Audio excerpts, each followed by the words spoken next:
consider this the climate of the presentation, because definitely you don't want to hear us talking. You want to be able to meet students who are in action, who are doing this education. And we have also invited, you see here we have 4 students. We have a new student, Diego is a new student. We have 2, Susan and Mary, who will be graduating soon. And Eddie is a new graduate who has kind of completed the race, ready to start another new race. All right, so without further ado, let's invite Diego to share his story with us. Diego, are you there? Yes. Hi, everyone. So this looks like perfect timing. I just joined, and looks like it's time for me to talk. So, anyways, I'm excited to be here today and just talk to all of you who are thinking about doing a program at 5 branches with traditional Chinese medicine. My background is I've been working in the Valley for about 2 decades. So I may look a little bit on the younger side, but I have a little bit of a career. I worked in engineering for about 10 years in a large software development company. And I worked another 10 years as a manager, as a software development manager. The last work that I did was in the cloud space. So I was managing a small team working on bringing services to the cloud.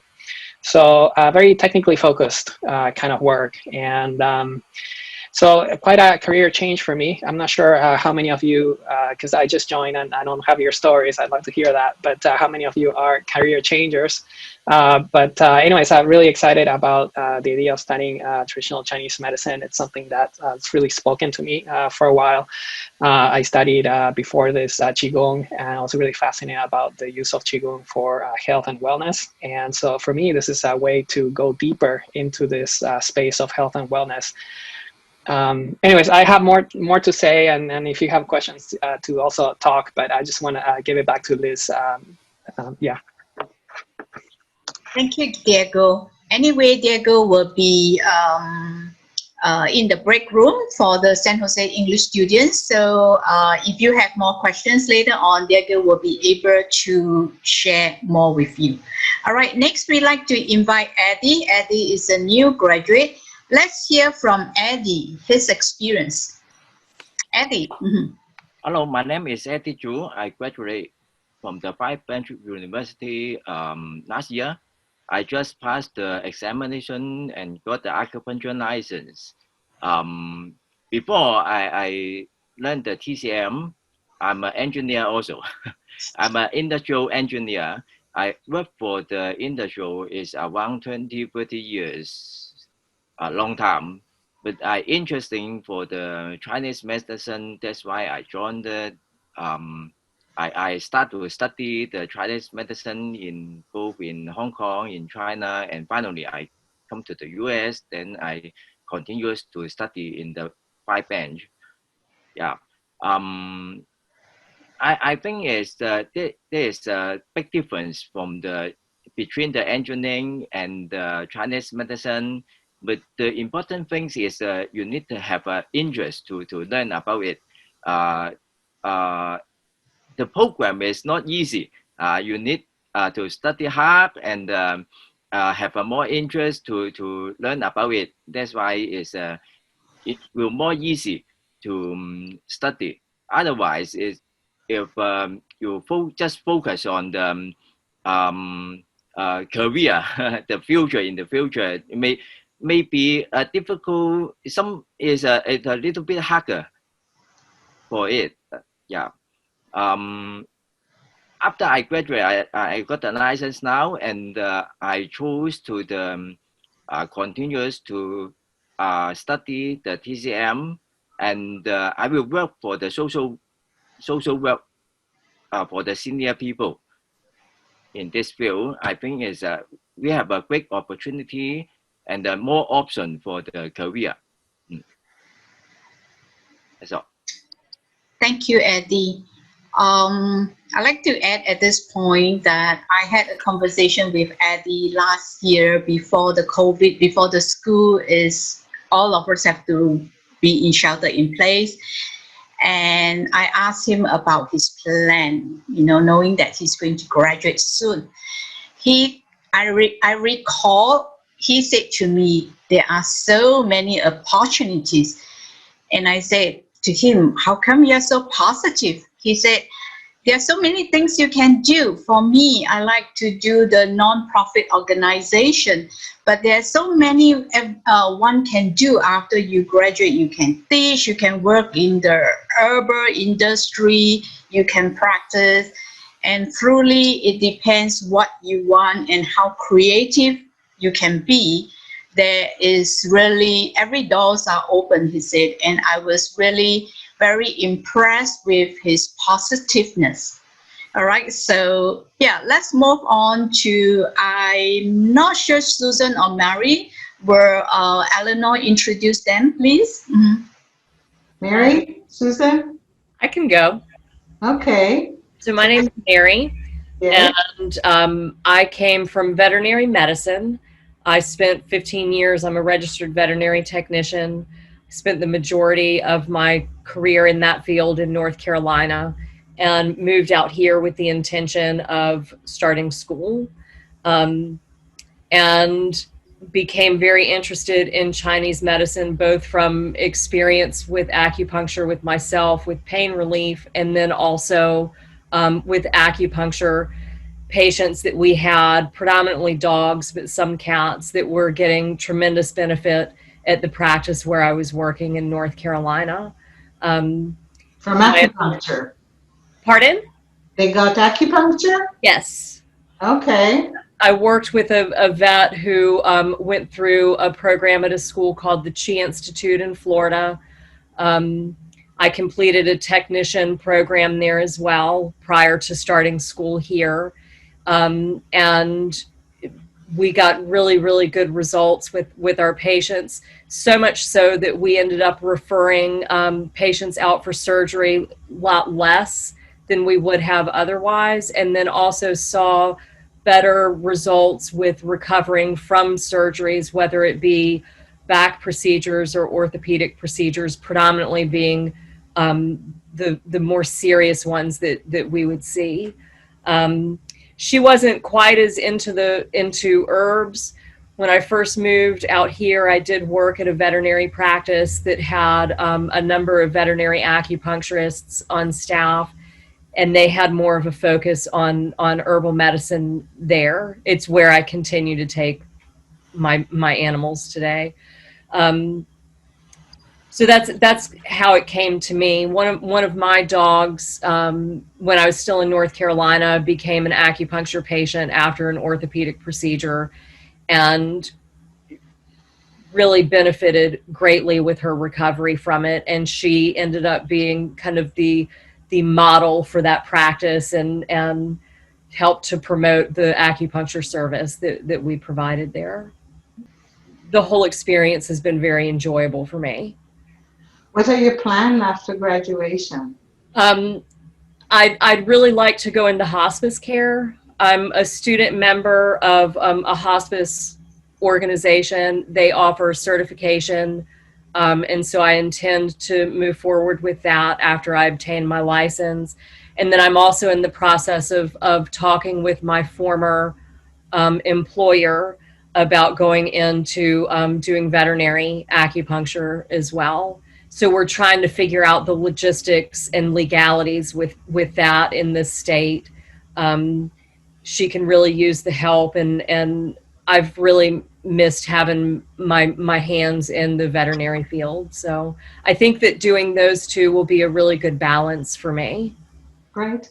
And I liked one thing that you told me as what you would advise people to do about the marathon. Can you share this? Yes, for sure. Had very high expectations of myself throughout this program. Important to remember that this is a marathon and not a sprint, and you've got to hold on to as much chi as you can in order to get through the end of this program. There's so much information that you're going to be taking in, whether you do it in 4 years or in 6 years. And so I think that that's an important thing to keep in mind. Keep a steady space, but you don't have to hit the ground running, and you don't have to go all out from the very beginning. Kind of pace yourself. And also, I think it's important to remember to be easy with yourself with all of this. It's such a detailed and deep medicine that you'll have the rest of your life to delve into. It doesn't have to all happen right this very minute. Just getting the basic foundations down, I think, is really important. I agree with you. Thank you very much, Mary. Susan, are you with us? Yep. Yeah, I am. Hi, Susan. Let's see you. Hi. Can you see me? Yes, we can Okay. see you. Okay, great. So, Susan, you come from also the Western medicine realm, but you come from far away, from the tip of Africa. Can you tell us a little bit about yourself? Yeah, so I went to medical school in South Africa, and I did my residency in genetics, clinical genetics, and practiced there. And then later, when I immigrated to the US, I joined an integrated medical practice in Georgia. And that was really when I became drawn to a more holistic approach to health. And also where I first encountered acupuncture. So in the practice, we used, a lot of modalities, including diet, lifestyle, mind-body medicine, and functional medicine. And functional medicine is treatment of the root cause of disease, instead of just, treating symptoms, which, I think we often do in Western medicine. So I really enjoyed that approach. And then one of the MDs I worked with had also done a course in acupuncture. So I saw how effective it was and how complementary it was to the treatment of patients, and then started using it in my own life. So when I came to California, I actually was getting an acupuncture treatment. I hadn't been here long. I didn't know anything. And I said to the practitioner, where can I learn acupuncture? And he said, I'm on the board at 5 branches. And the next thing I knew, I was speaking to Ron. And then I enrolled. And so I'll be graduating in December. So I'm almost finished. And it's taken me, I would have graduated in summer, but I stayed on because of COVID, because I wanted to go back into the clinic. So it's taken me like 3.5, now 4 years. But having the Western background has been, the advantages are big because you get credit for all your Western medical classes. And it also is a great foundation, I think. It's also a challenge in some ways because you have to completely reframe your way of thinking. But I see a lot of similarities with functional medicine because you are looking at root causes, and a very holistic approach to health. So, yeah. Do you have any plans? My plans, I plan to go into practice, and I plan to combine my traditional Chinese medicine with functional medicine in the treatment of patients. And I'm particularly interested in treatment of chronic disease because I think, it's one thing where Chinese medicine can really excel and combine with functional medicine. And I think it's poorly treated in general. I agree. Thank you very much, Susan. I give you back the microphone, Liz. All right. Thank you, everyone. Diego, Eddie, Susan, and Mary. Thank you for sharing. And I hope the audience, you enjoyed their story, you are inspired. But but don't get intimidated, particularly like Susan's story, Mary's story. You don't need to be, you don't need a prior education in medicine. Among our students, we have people who are journalists, we have accountants, we have even dancers. So even though your education is not related to science or medicine, or now we have Diego and Eddie who are engineers, very unrelated to medicine, still the door is open for you to join this privileged group of medical healthcare providers. So I would say you might have to work a little harder, but still things are possible. All right, so now your journey will begin. Eleanor shared these beautiful pictures. I thought it's so relevant. Look at it. At the end of it, you have so many routes. You can go straight, you can turn right, you can turn left. Just like Eddie said, many doors are open. And despite that, these pictures end with a beautiful sun, that golden rays of sunlight that shows what a promising future you have ahead of you. Thank you, Eleanor, for these wonderful pictures. And right now, I know many of them have questions and you just can't wait to have your question answered. So we are ready to break into rooms. If you have stayed where you want to go, you will be given the link, and then what you got to do is just to activate the link or join in the link to join in to the different respective room.